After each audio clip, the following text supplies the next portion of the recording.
этом году исполняется 50 лет, как вышел на киноэкраны фильм Ходжакули Нарлиева «Невестка» с Майей Гозель Аймедовой в главной роли, который принес ей мировую известность. За роль Оукейк Майя Гозель Аймедова была удостоена многих наград на международных кинофестивалях, а также режиссер Ходжакули Нарлиев и Майя Гозель Аймедова были удостоены Государственной премии СССР 1973. Да, фильм о войне и не только.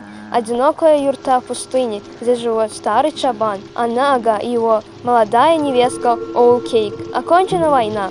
Кто выжил, тот вернулся. Не вернулся Мурат. И все дни Оукейк проходят в ожидании, воспоминаниях о нем, снах, видениях. Оукейк – молодую туркменку, живущую в мире грез, воспоминания о любимом, но не теряющую надежду на встречу с ним.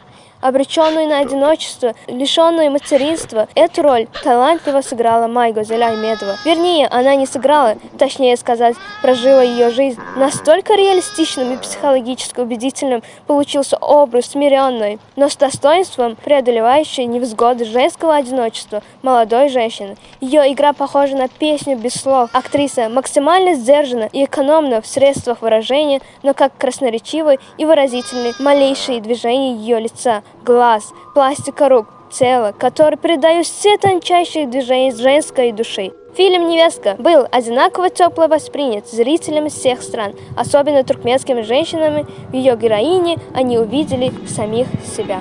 Но они погибли за то, чтобы жизнь продолжалась. И надо жить, дочка. Надо жить.